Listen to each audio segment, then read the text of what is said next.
कई देशों में कोरोना के मामले बढ़ रहे हैं। एक असरदार वैक्सीन यानी टीके की खोज कर पाने की चिंता हर दिन बड़ी होती जा रही है।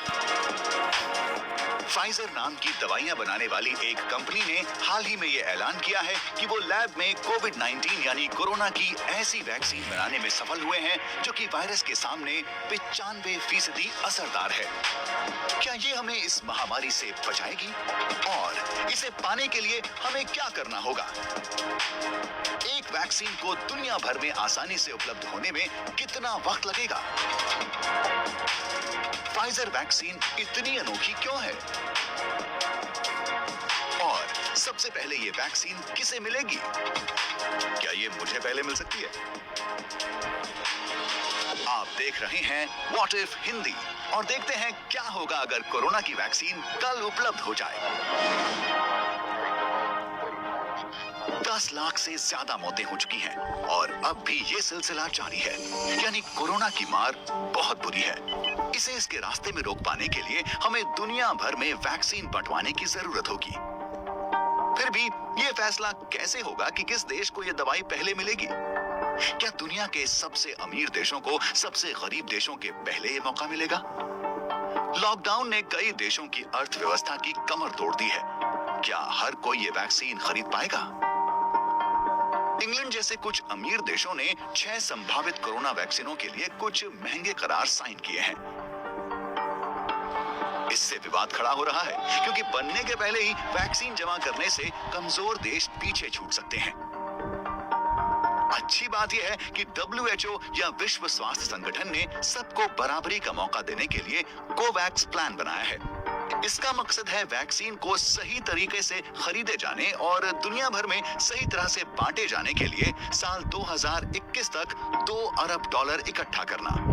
कई देश अपने संसाधनों को साथ ला रहे हैं ताकि अफ्रीका, एशिया और लैटिन अमेरिका जैसे कम आय वाले 92 देशों को वैक्सीन तक सही पहुंच मिल सके। अगर ये कोवैक्स प्लान काम करता है तो इसमें शामिल सभी देशों को अपनी 20% आबादी के लिए वैक्सीन मिल जाएगी, जिसमें सबसे कमजोर लोगों की बारी पहले आएगी। इसमें स्वास्थ्य कर्मी, नर्सिंग होम के बुजुर्ग और ऐसे लोग शामिल होंगे जो पहले से किसी ऐसी बीमारी से जूझ रहे हों जिसकी वजह से उन्हें ज्यादा खतरा हो। इसके बाद बारी आएगी 65 से ज्यादा उम्र के लोगों की और आखिरकार 50 के नीचे की उम्र के लोगों की बारी आएगी। ये टीके स्कूलों, दवाखानों और यहाँ तक कि ट्रेन स्टेशनों जैसी सुविधाजनक जगहों से बांटे जाएंगे।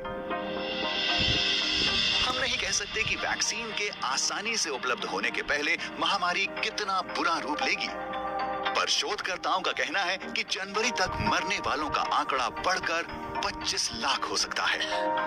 लेकिन अगर हम अपनी कोशिशों में तेजी लाएं, मास्क पहने रहें और दूरी बनाए रखें, तो ये आंकड़ा इससे काफी छोटा भी हो सकता है। तो इस वैक्सीन को मंजूरी कैसे मिलेगी? सबसे पहले ये देखने के लिए कि वैक्सीन सुरक्षित है या नहीं, इसकी बहुत जांच करनी होगी। ये एक लंबी और महंगी प्रक्रिया हो सकती है और आमतौर पर वैक्सीन की केवल 10% जांचें ही सफल रहती हैं। इससे पहले कि एक वैक्सीन का टेस्ट हो सके, इसे शुरुआती जांचों से होकर गुजरना होता है और ये देखा जाएगा कि कौन से एंटीजन यानी प्रतिजन इसमें इस्तेमाल होने चाहिए। एंटीजन वैक्सीन के छुपे हुए हथियारों की तरह होते हैं। इसमें बीमारी का या बीमारी फैलाने वाले वायरस का एक छोटा सा हिस्सा होता है ताकि रोगों से लड़ने वाली प्रतिक्रिया यानी इम्यून रिस्पॉन्स शुरू करवाया जा सके। इस प्री क्लिनिकल पड़ाव पर एंटीजन का टेस्ट ऐसे जानवरों पर किया जाता है जिनका जेनेटिक ढांचा हमसे मिलता जुलता हो। अगर सब कुछ ठीक रहता है तो वैज्ञानिक पहले पड़ाव की शुरुआत करेंगे। इसमें कुछ इंसानी स्वयंसेवकों को वैक्सीन दी जाएगी। शोधकर्ता और डॉक्टर देखेंगे कि सही इम्यून रिस्पॉन्स मिल रहा है या नहीं, जिससे इंसानों के लिए इसकी सही खुराक पता लगाई जाएगी।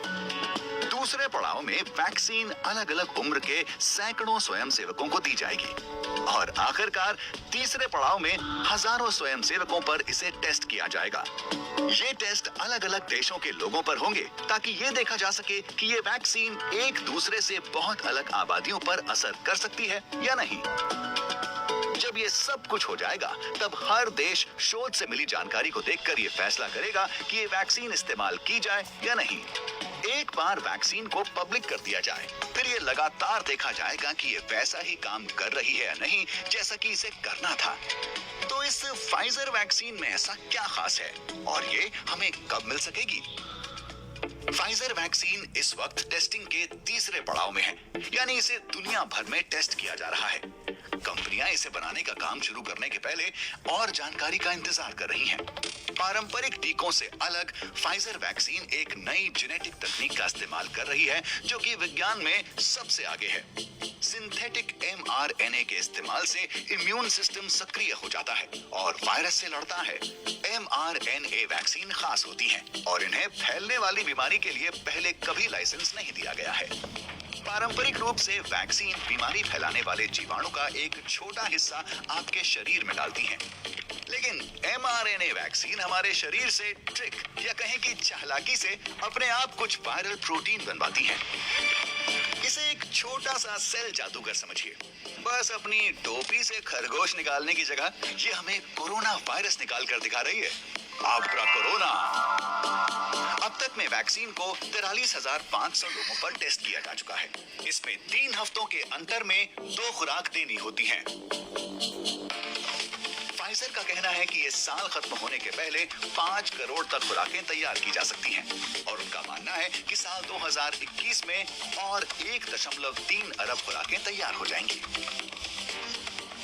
सुनने में ये सब कुछ बहुत अच्छा लगता है, पर इसे बांटना भी एक चुनौती होगी। वैक्सीन 6 महीनों तक चल सके, इसके लिए इसे -70 डिग्री सेल्सियस या इससे कम तापमान पर रखना होगा। इसमें ढेर सारी ऊर्जा और पैसा लगेगा और ये गांव के छोटे समुदायों तो क्या, बड़े अस्पतालों के लिए भी एक चुनौती होगी। उम्मीद करते हैं कि कोवैक्स प्लान इन कीमतों का बोझ उठा सकेगा। अगर ये वैक्सीन इस्तेमाल के लिए तैयार हो भी जाती है, तो भी ये तुरंत हालात को बेहतर नहीं कर सकेगी और हर इंसान को टीका लगवाने में कई सालों का वक्त लगेगा। बस मैं ये चाहता हूं कि इसमें 2 साल से ज्यादा का वक्त ना लग जाए। क्या